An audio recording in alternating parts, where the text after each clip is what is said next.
Hi, everybody, and welcome back to On Call and In Color, where we break barriers. I'm Christina Jefferson. And I'm Tatiana Dunn. And today we're going to talk about pathway programs, which, we are products of pathway programs and are very thankful for our pathway program. We won't specify what we, how we got here or the name and the whatever. But we are going to talk about really how we got here. I misspoke. Forgive me, God. Forgive me, y'all. Anyways, Tati, why don't you tell us what pathway programs are? Yeah. What your or understanding of pathway programs are. Yeah. So, you may have heard different terms. Like some people say pathway programs. Some people say bridge programs. Pipeline programs. Is that it? I think so. That's all I know. So more specifically, we're going to talk about bridge programs into medical school. So they can look different ways. Some people you may have heard about like the 7-year track. And the one that we did was a little bit more different where you get accepted in your undergraduate or like maybe your sophomore year, right? Is when you can apply and you get accepted and you go from there. So basically, I feel like the purpose of bridge programs, all of them hold a different purpose at different institutions. I feel like some are minority based, but some are not. So I think it's just based on the specific program. So always do your research and always know like what the purpose is behind it and what that institution is looking for. And so, so basically they make the transition into medical school a bit, I don't want to say easier, but because that's a misconception and we'll get into that. But they make it a bit easier where otherwise you would have to go the traditional route into medical school, which is basically you graduate from undergraduate, you do your 4 years, you get your degree, your bachelor's degree in something, and you take your MCAT, and then you apply and hope to get accepted into a medical school. Pathway programs are a little bit more fluent, whereas you don't have to take a break unless you need one. And you're kind of just going straight from undergrad, straight into medical school to finish out. Some programs like the 7-year programs make your time shorter versus like 8, where you might get accepted. Yeah. Where you might get accepted, in the middle of your bachelor program. So the program that we did, I'm going to get into that, or you want to get into it? Yeah, you can kick it off. It's fine. So the program that we did was not the 7-year program into medical school, but it is the program where you apply when you're halfway through your bachelor's. So that is the earliest you could apply. We could apply our sophomore year into the pathway program for our institution. You do an application, you do interviews, you do multiple interviews, just like you would in a regular like medical school interviewing process. We did multiple interviews.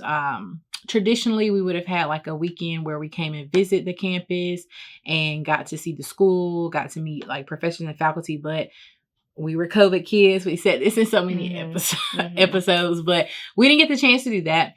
So everything was virtual.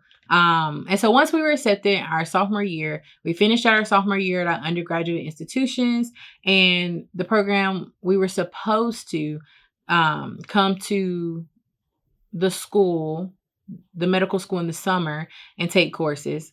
But our first summer was online because of COVID. And then we would go back to our schools for our junior year, finish our junior year. The only difference is when you're in pathway programs, depending upon what curriculum they want you to do, sometimes you have to finish or kind of like stack or pile on extra credits while you're at your undergraduate institution so you can focus on the curriculum while having all the credits necessary to graduate. So did you do that? Yeah, I guess. So they give you like a recommendation of what classes you should take before coming like to the medical school to take their curriculum. So I did have to take maybe an extra class, like maybe instead of 12 credits, I might have had like 15 or 16 or 20 or whatever, to like stack on an extra class just to make sure I got them all done before I came here. So we spent our whole senior year here. And while we were here for our senior year, we started the bridge programs curriculum, and it's designed to prepare you for medical school and the rigor of medical school. So basically from there, we were taking master's courses with the master's program in medical sciences at the medical school. And so we took biochem, we took neuroanatomy, we took histology, we took some other human body systems. Oh yeah, human body systems, which is anatomy. Yeah, and some of them were affiliated with the medical school, and some of them were affiliated with the actual program. Like the system, the body systems one, or systems. What was it called? Systems of human physiology? body systems. Human body systems. Systems of physiology. Oh. Yeah. Oh yeah, that one. Yeah. That was before senior year. Yeah. Yes, like that was with the like actual school, and then we did like human body systems. Right, I forgot about that class. Yeah, with the med school at the master's program. Yeah, and so we're taking these classes with students who are also getting. Well, I shouldn't say also. They're getting their masters of medical science. Or masters of like anatomy or whatever, like things that are in the like under the medical school. It's like umbrella. So we're taking it with them. And just to say, like, to show that it's not just like, oh, they're giving us these like classes and we like get for lack of better words, dumbed down version of it for our program. Like, we're in the classes with these people. We're sitting next to them. Like, and these are people who've already graduated undergrad. Mind you, we're still in undergrad. We're the youngest people in the class. Yeah. Trying to survive. Yeah. Which I don't think like people can really tell. Even in our med school class, folks are always confused when we say our age. Like, they're like, what? Which we can talk about Black folks, like, being more mature. Yeah. And also being perceived as more mature. There are like statistics of like Black boys and Black girls being perceived as older than they are. Like whether like on the street, in like social settings, in school. So like, I don't know if that's just the way we carry ourselves, but also like people do assign an older age to Black people, like implicitly, which is just like an interesting tidbit, but I digress. Yeah. But yeah, we, oh, I don't know if you were done, Tati. I don't mean to cut you off. I mean, yeah, you kind of just picked it up. You want to keep going. Keep going. Yeah. So yeah, just to like get back to our application process. So, like Tatiana said, we could apply sophomore year, you could apply junior year, and you, like, one thing that they emphasized to us, at least for our program, was that the interview and the essays that we had to do were akin to what we would have done if we were going to apply regularly into medical school. So some people think that like, oh, for the pathway program that we did, like we didn't do everything that our peers in med school did, which is true. But we also did have our own application process that did include an interview, that did include essays, like submissions of our GPA. They needed our SAT scores rather than our MCAT scores. And we still had to take the MCAT. Yeah, we still took the MCAT. Also, we ended up having to go, is it the AMA? The application. We still have to do the regular application portal that everyone does to apply to any medical school. Yeah. Yeah, we just didn't do like the secondaries or the interviews and things like that, because like folks will come and like hopefully people who are pre-medical students will like watch the show, be inspired, what have you, but folks will come and be like, oh, can you tell me about the medical school application process? Like, how did this part go for you? How did this part go for you? And I always have to give them the caveat of like, I did not do a traditional medical school route. Yeah. And I wish I could help you. I can send you to somebody who did, or I can like tell you what I know through the grapevine. So in that way, I think like it's interesting because a lot of Black and brown people will like say something to me. Yeah. Like, and be like, hey, can I get some advice? And I'm like, I don't know. You can, but is it going to be like applicable to your application? I don't know. But anyways, but just in general for pipeline programs, like there are some misconceptions about them. Yeah. And I don't know, Tati, if you want to speak to the misconceptions. Yeah. So I do just want to say, like, speaking of one misconception, we did have to take the MCAT our senior year, as well as take those master's courses. And then after that, we had to have our grades and our MCAT scores and everything that we had done while we were in the program placed in front of the board of the medical school. And they had to decide if we got promoted, which meant we were accepted into medical school, or we got denied and we either had to like take a year to do research, take a year to get your MCAT score up, or you just didn't get accepted at anything at all. So a lot of people also think that, we have a ticket right in. We still have to prove ourselves. We still have to work hard. We still have to meet the standards that they require of us. So that is a caveat in itself, right? So a lot of people think that pathway programs are the easy way out. But when you think about it, again, I think it depends on who the pathway program is for. So our pathway program was a URM, which is underrepresented in medicine, pathway program, which means that minorities were accepted into this program, and this program was built for minorities. But when you look at all the challenges that minorities face versus like non-minorities versus non-minorities, really, it would be a disservice if we didn't have bridge programs, because the state that this country has put us in, don't let me get into it. We are on stolen land, and so therefore ever since the beginning of that, there's been nothing but turmoil.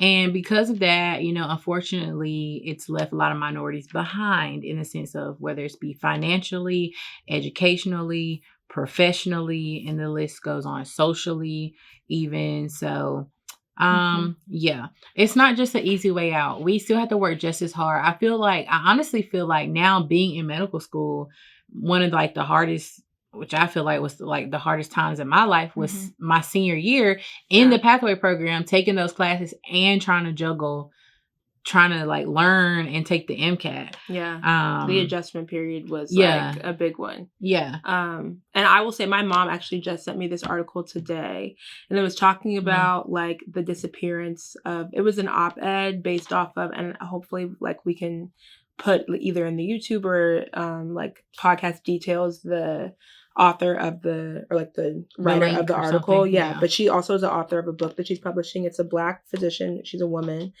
And she was talking about how her mother is was a Black physician. Her mother passed like from leukemia in like her 40s or something.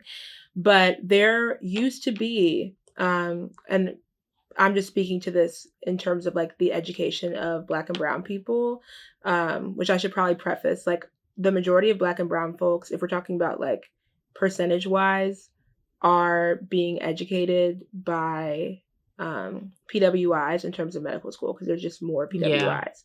But there's a significant population of Black and brown people who are being educated by HBCU medical schools, and Tatiana and I both come from HBCUs too. There really are only like 3 med schools that I know of: Meharry, Howard, Morehouse. Is there any more? I think those are only 3. Fayetteville State just opened one. Okay, amazing. Yeah. So just opened one, right? Yeah. There used to be, according to the article, like 10 or like it was like way more medical schools, and they shut them down. Yeah, there was this report that came out. I don't know what the report's name is. There's this report that came out that basically this man went around and looked at all these medical schools and made Johns Hopkins, which was the top medical school at the time, this was like in the early 1900s, I think, and said, you know what, these are not to the standard of Johns Hopkins, and everybody should be working to get to the standard of Johns Hopkins. And if you're not, then you should basically not be a physician. He also said things like Black folks are supposed to be sanitarians, not physicians. So they should be going behind. They had a role in healthcare, which was to be clean, to help clean, to not spread viruses like TB that were like popular at the time.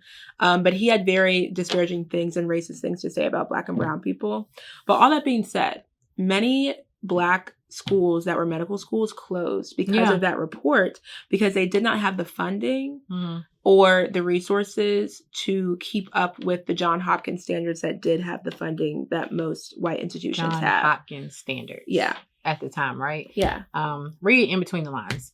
So, little history lesson. Yeah. Nice, Chrissy. Yeah, thank you. Nice. So, I say all that to say that we're blessed to be in the position that we are, and it's a shame that these pathway programs have to exist, because the reason why they have to exist, like Tati said, is because of historical institutional racism that our ethnicities, and we can't even say minorities because the reason why there is a term underrepresented groups in medicine is because not all minorities are underrepresented. There are some that are overrepresented, such as like Asian, Southeast Asian populations, which like shout out to them, you know, but we have to be careful about the terms that we use because not everybody is like experiencing the same plight, for lack of a better word. So but very interesting article. We'll drop the link, but maybe we can get into that more. But so basically, to get back to like things that are like taken out of hand, a lot of people think that it's handed to us,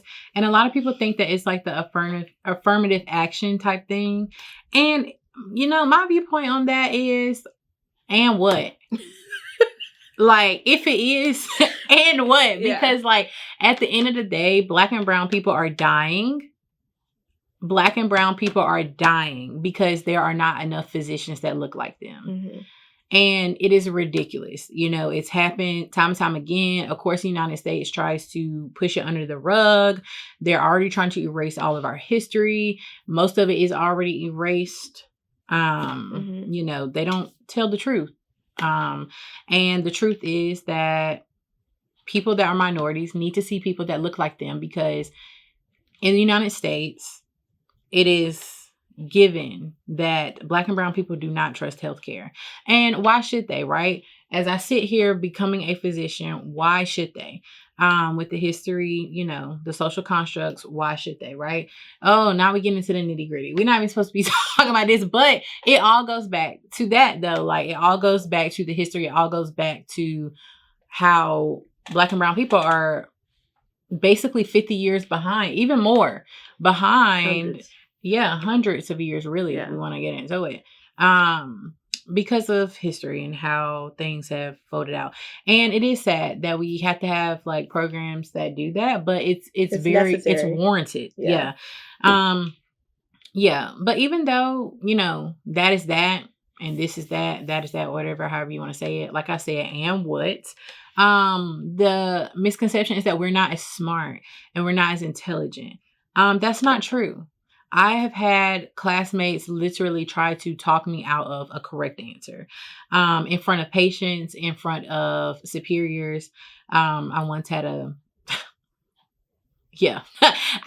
classmate. We were doing like, I'm not even going to be that specific, but I once had a classmate basically tell me I was wrong. And I literally had the right answer, laid it out, told him why I was correct. And I was not even being rude. And the superior had to say, oh yeah, Tatiana's right. Like, you shouldn't have done that. And that wasn't the correct diagnosis, or that wasn't the correct question to ask the patient or whatever. And, you know, people find out, like, they'll ask you like, oh, like, what undergrad did you go to? And I'll say, North Carolina Central University. My non-minority classmates will look at me like, where's that? And I'm like, it's in North Carolina. It's at HBCU. What's that? You know? So like, they just automatically like, and then I'll tell them and they're like, oh. And then from there on, they're just like, you know, if you didn't go to, especially the institution we're at, you know, there's a certain elitism. That's the word they like to use, huh? Elitism. And so if you didn't go to like Duke University, this North Carolina girl. I am. But I mean, a lot of them, like, everybody, you know, UC Berkeley, you know, Harvard, Brown, like UCLA. Like, it's a lot of like prestigious, you know, institutions that folks are going to. And, you know, what is prestige, or who creates like the terms of prestige. But maybe we should say like over-resourced institutions, whereas like, you know, a lot of us that are Black and brown are coming from under-resourced institutions, under-resourced communities, and bless you. Oh, here we go. Bless you. Excuse me. I do want to clarify that Fayetteville State did not start a medical school, but they made a partnership with Meharry. That's a 3+3+3 program. So you do 3 years at FSU, 3 years at Meharry Medical, and 3 years at a North Carolina residency program. Oh, that's cool. That is cool. Thank you to our producer. That's great. Our producer just had to Tap that in there. Can't be spreading misinformation. Yeah, sorry. I did think it was, but okay, yeah, 3 + 3 + 3. Look into it if you're interested. But yeah, I think that, there are all these misconceptions about pathway programs, but time and time again, we prove everyone wrong. Yeah. We prove that we are great doctors. We are wonderful doctors. And there's even studies out there that show that patients relate better and have better rapport and have better healthcare with doctors who are minorities, with underrepresented minorities. So what does that say? That says that we're needed and we make healthcare better. It is a proven fact. There are a lot of research studies out there. Actually, me and Christina are doing a project, and when we were looking up these things, that was one of the papers we ran across. Like, patients identify better healthcare when they were with a physician that looked like them. So yeah, I think these programs are so warranted, and we are all going to turn out to be great doctors. I know we are. Yeah. We're just as capable. We're just as smart, sometimes even smarter.